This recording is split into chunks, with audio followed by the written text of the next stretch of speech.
All right. See if we can do this real quick. We will add. So let's see here. Hopefully you guys can hear me now. That's gonna be working okay, I hope. Yeah, I think so. There's the old handy hands here as well. Good evening. I'm probably rocking this stream alone right now. Let's move a tab over here and see if we can check out how the stream is doing. We can do that by looking up here. If you're about, I see mini pots. Is that mini pots? Mini pots? How's it going? How's it going? Good to see you. Give me a minute or two here. I've just got to get set up here and keep my hands away from where you can see all of that nonsense. Let's have a look here. How do I see how my live stream is going in the old YouTube worldy? Content, community, subtitles, copyright. No, no. Let's see how if maybe we do on content here live. There we go. Details.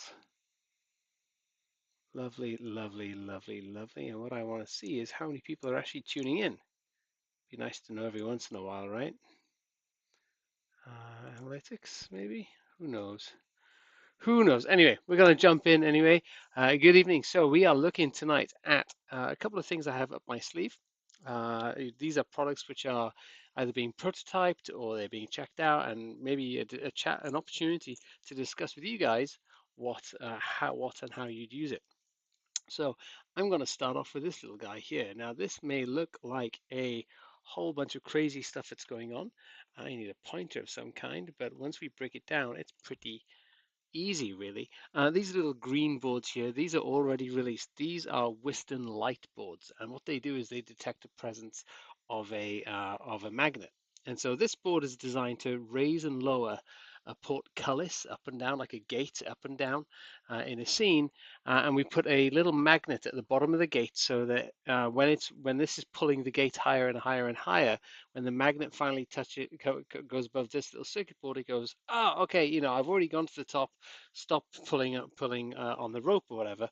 And then, when we want to, then, when we want to lower it, same thing, we lower it, gravity pulls down the rope, but we've got to let some of the rope go, using this little motor here. So this little detector down here detects when there's a magnet over it.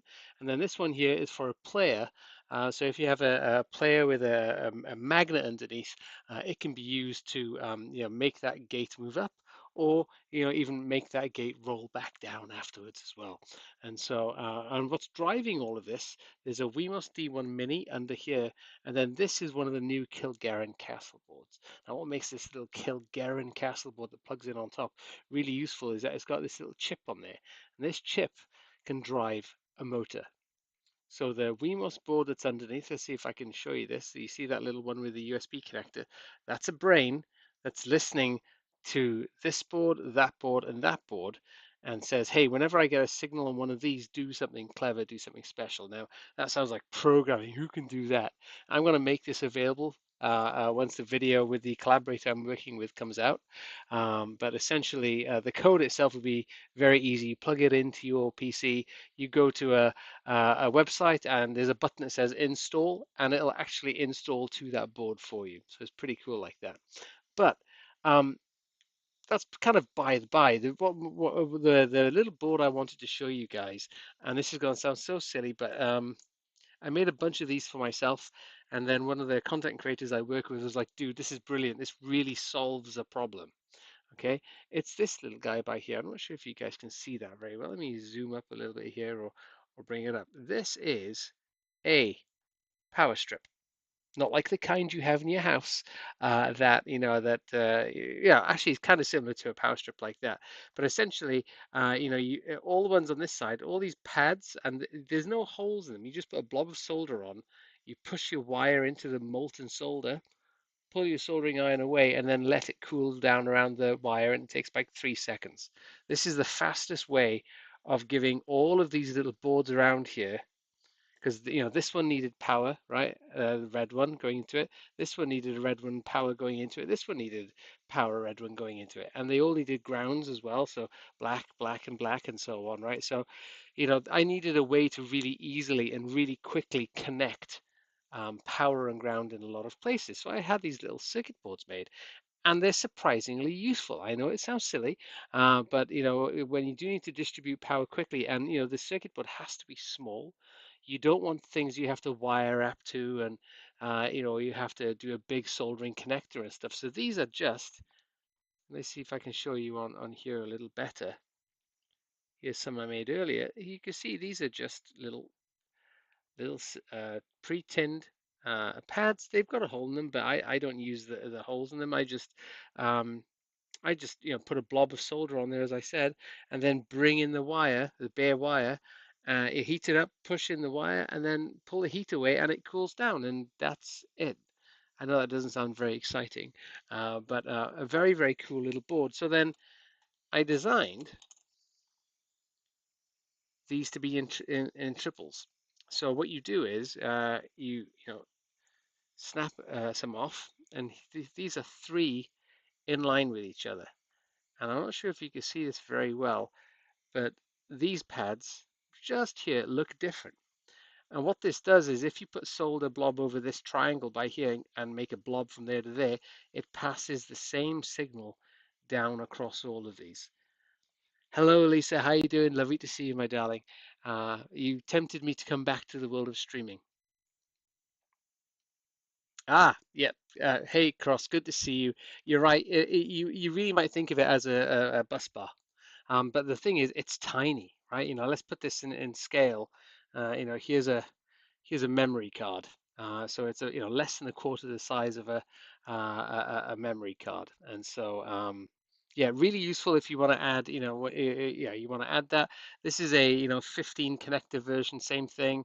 I put a blob of hot glue behind it, and it just works beautifully. And so, I made these for myself, and I was working with another collaborator I work with often, John up at Tabletop Witchcraft, and he was like, oh, he was building, this essentially, and he was like, oh, do you have something that's really easy to connect time, loads of them. The tiny note. Here we go. Yeah, it's the thing with terrain is, if you're trying to make scatter terrain, you've really got to work on, squishing everything really tight and really small. It's these guys who do hobby electronics, they have a luxury really. Even car electronics, you're typically dealing with much more power, so you've got bigger connectors and things. But for us, it's all about shrinking things in a very, very, very small space. So as I said, this is a Wemos D1 Mini and a Kilgarren board. Once this video goes live with John, which I'm not sure when it will, then I'll release it. And um, the code itself, you don't even have to do any programming yourself. You literally go to a website, plug in the board, and download the code. That's in prototype as well. I might show that a little bit later. I'm still a little bit ropey on that, but the early work I've done with it, I made a board like this to do lightning effects and so on. And for that, it was brilliant. The lightning effects are pretty standardized, so I can make a board, I can make a code that's already designed, and it just flashes on all six outputs, and it's awesome like that. So that's a little power strip. That's going to be coming pretty soon. You'll get them. I'll probably do them kind of, there's one, probably like three of these or something like that. That'll give you nine of these little connectors that you can put together, and they'll be pretty cheap. I mean, there's not much work in there. It's just a little accessory. Um, Rumble motor for inside chest scales and barrels would scare players to death. That would, and I've got a, okay, we'll jump to another board now. But I tell you what's going to be interesting is how do you trigger that? How do you make it rumble? Um, that's really quite challenging. So this little board here has this sort of high power. It's got big LED outputs here, and then it's got this motor controller. And late last summer, I was working on, and I didn't get it done in time. I'll do it this year. Making my own rocking gravestones. And for that, you need a motor driver, something that can push power in one direction and then the other, so that you get this kind of, rocking of a gravestone. And so this little guy here, this is the new Chirk Castle. And remember, everything's named after castles in Wales. This is Chirk Castle. Let me split this because it's actually two of them. There we go. And I should have a ruler, shouldn't I, really? That would really help. Let's have a look here. Oh, this is a giant one, but it'll just have to do. This is in inches, so this is like 3/4 of an inch by half an inch. And in centimeters, 18 by 7 or something like that. So this is a motor driver. So this takes the signals from a tiny, low power little microcontroller, a brain that can't really push anything, and it can then push big motors and make them spin. That's interesting. We'll come back to that. That's actually really interesting, Cross. Um, mm, Okay, we'll come back. I promise you we'll come back to that. But the idea here is that this is, you give it power, you give it the control signal, and it then amplifies that power and drives it into a motor and so on. So if you are looking to do, if you want to spin motors like this one, right? Or if you want to spin little flappers, almost like what they use in pinball machines and so on, or if you're designing your own Chirk Castle, great little board. Be interesting to see if I could Yeah, if that could handle some kind of induction input or something. Darn you. Okay, you've got me thinking about that. Anyway, we'll come back to it. Yes, like that. Uh, so that's Chirk Castle. I haven't got a project for it yet because I stopped working on those little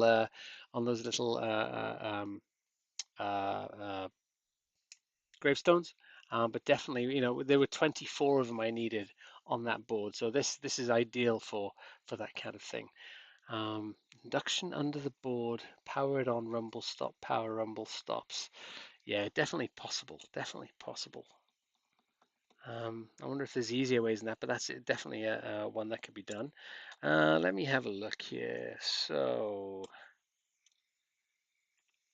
you guys are going to laugh at me for this one. So I made a little board called a Kidwelly Castle, and this takes connectors. Oh, actually, here's one I made earlier. I wired it up the wrong way though. Takes a connector on one side. You see that black connector there. In fact, let's see what happens if I do this. Sorry, I'm still new at this live streaming game. That might be a little bit better. There's the Kidwelly Castle boards. You put a connector on one side and a bunch of LEDs on the other. And what it essentially lets you do then is you could plug this into a Conway Castle if you think it's not working with your LEDs. You could plug it into one of the other boards here. Now you're seeing now you're seeing how the cookie is made here. Here's one I made earlier. Let's have a look. In fact, look at that. You can actually see one in practice here. So this is with long connectors. There's no need for these many connectors, but this is a WeMOS D1 brain. We've talked about that before. This is a Harlech Castle which has 8 outputs on it, and you can do patterns and things with it. Well, rather than waiting until I've actually made the boards and or made the terrain and everything, I can test all the patterns I want with one of these. So this simply stacks on top. And now I've got immediate light output just for creating, let's say I want flashing on one, candle flickers on others and things like that. I get that immediate feedback. But the other thing, and this has really come up recently because I'm working on a big Mordheim table and also working on a Star Trek set, is if I want to wire up all of my terrain, and I've got wire wrap in the walls and everything else, and coming down is miles of wire wrap. If I wire those into these holes instead of the LEDs, and off the wire wrap goes to the LEDs, then I've actually got a way of disconnecting my brain, my brain and the processor from my terrain. That means I can test it with this. I can take this off to the computer to program it, and then bring them back together And it's one connector then that's connecting all of my terrain and the building and the house and the sconces and everything else back to the brain here.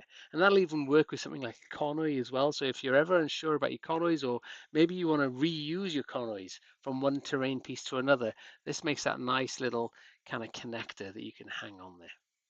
So that's the Kidwelly Castle. The new ones are purple because purple's my favorite color. And yeah, again, little simple boards that help out. I was told, I've got all these little boards, and I should really kind of, get the message out there that it's not just big brainy boards and things that I make. What else do we have here that would be of interest to y'all?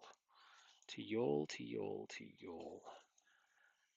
Ah, okay. One more for you, and then that'll be a lot, I think, because I'm still learning how to live stream.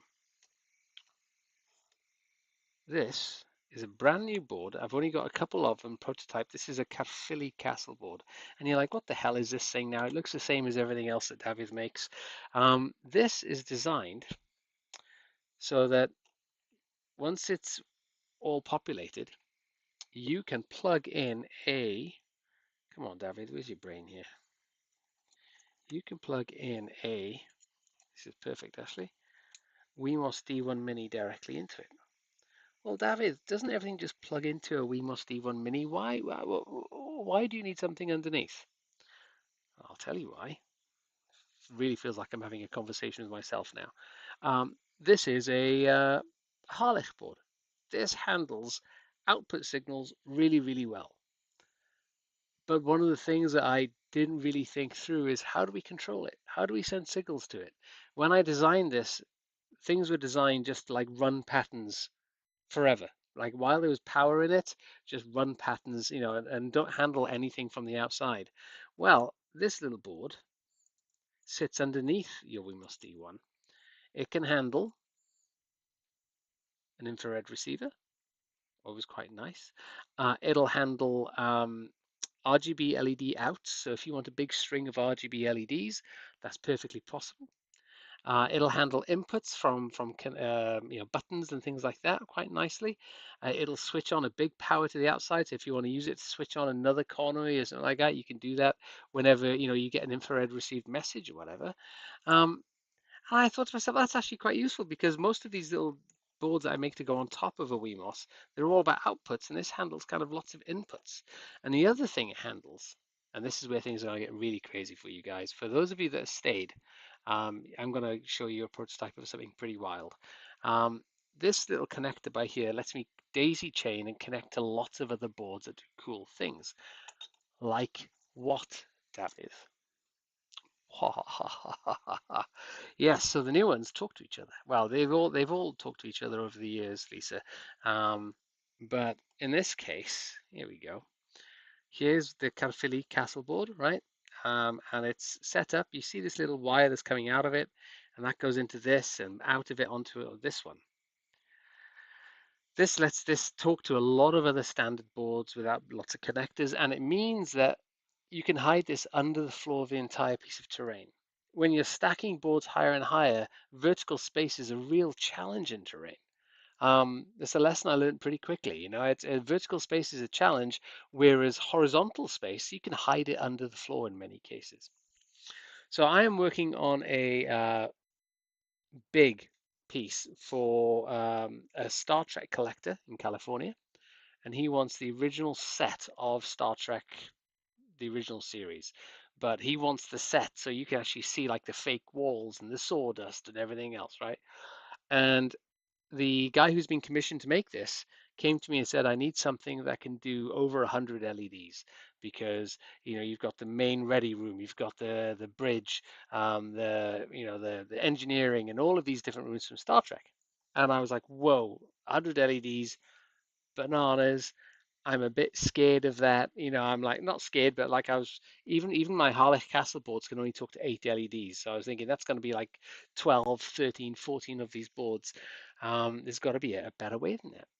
And so underneath all of this, let's take some of these off. One day I'll show you these boards as well. These are little LED boards, kind of like the Kidwelly Castles, but I had a bunch of them made. Not enough to sell, but if they are popular, then I will. This is a Harlech XL. These are very, very prototypey right now. And these Harlech XLs can talk to 36 LEDs each, and they can be daisy chained. Up to four of them can, be connected one after the other. So 36 times 420 plus 24, 144 LEDs. Yes, yeah, exactly, Cross. So these, so what I've got here, and it's still very early days, but these boards worked yesterday, and I'm like, that's amazing. I'm happy now. Let's plug these in like this, and I'll show you the kinds of things that we can do. And my poor camera is going to have a fit when I try and do this because all the light is going to blow out. Let's jump to my other screen. Let's see. Copy. All right, hopefully you guys can hear me over here as well. Yes, I've been using ChatGPT to help me do coding. That's my other confession. All right, so I have, let's try this one. And this is Arduino. They're teaching Arduino to 12-year-olds in schools these days. If snotty-nosed teenagers can do it, you can actually, that's one of the really nice things about ChatGPT is you can take the code and it'll explain the code to you, which is really cool because there's a lot of code that I never understand. But you can, copy and paste it over, right? So I'm going to download this now, and we're going to jump back to the other camera. All right, so it's talking to this board right now, downloading it. Here we go, it's about to start downloading it, and then this is going to talk to these two boards. So let's see how that does. There we go. So you can see here, I can talk. The code I have right now, it's not fantastic, but it's a good in a pinch. I've got zones that can be set up like a room. Imagine this is the ready room, right? Or I want the bridge, right, with an emergency light going. If I've got LEDs 1, 2, 3, 4 on this one, and over here, on this board 1, 2, 3, 4 on this board as well, I can tell the code, hey, I want. In fact, I can jump to this one. I can show you exactly what it is. Here we go. Um, group one is LED driver board one, LED 1, 2, 3, and 0. And then the same thing for board number 2, 1, 2, 3, and 0. And if I go back, that's what these ones are. And I've told it, hey, I want you to flash, every half a second on and off, right? And that's what that's doing. This one's just solidly on. This one is, simulating. I've got yellow and orange LEDs here, and it's so bright. In fact, it's just blowing out the camera. But this is simulating a fire, and you can actually see it even there. That kind of glisten and glow and so on. So what does that mean for you? That means, if you're doing like a big table or a big build and you want a fireplace over here, you want sconces on the walls, maybe you want, a fire pit, in front of the king's throne or whatever it is, for your D&D scene. One of these boards will talk to up to 36 LEDs. Could you program a countdown? Yes, you could count. You could do that very, very easily. Very, very easily. In fact, that would be a lot of fun. You could have a puzzle room or a big boss fight with lights on the wall that count down, you know, 20 minutes or something like that, or 10 minutes for that fight. I actually think that's a really great idea. That's a great way of burning through LEDs as well, or using lots of them as well. But yeah, you could definitely do that. You could even do like patterns, like I don't know, the Zelda Triforce or something, and have 3 of them for one part of the triangle, 3 of them for another, and so on. You just set them up as zones. Um, Now, to program it, you don't have to do the programming yourself.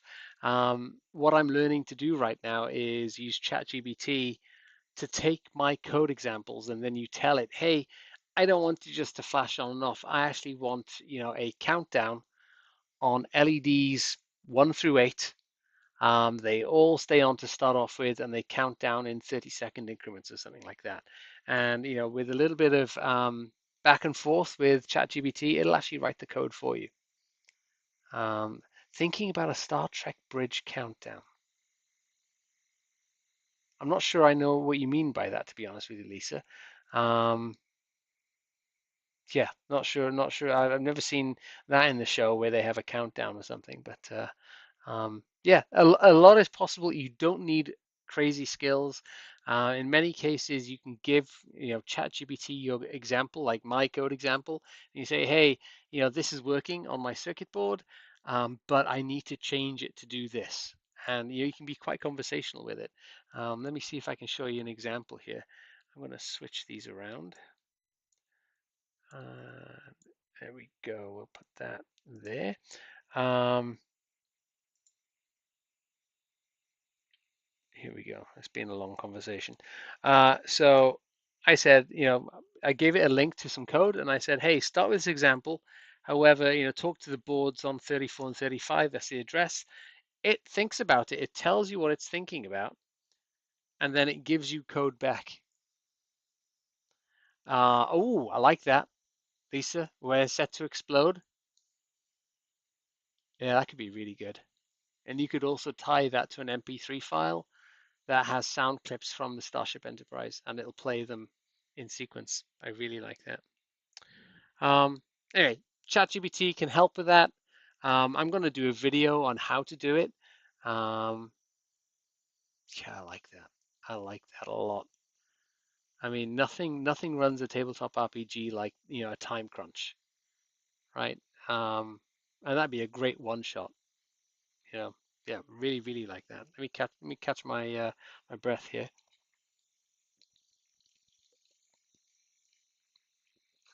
Okay, so we've got a lot of LEDs that we can do a lot of cool stuff with, and using this connector, this called a stemma QT connector, we can daisy chain lots of boards together.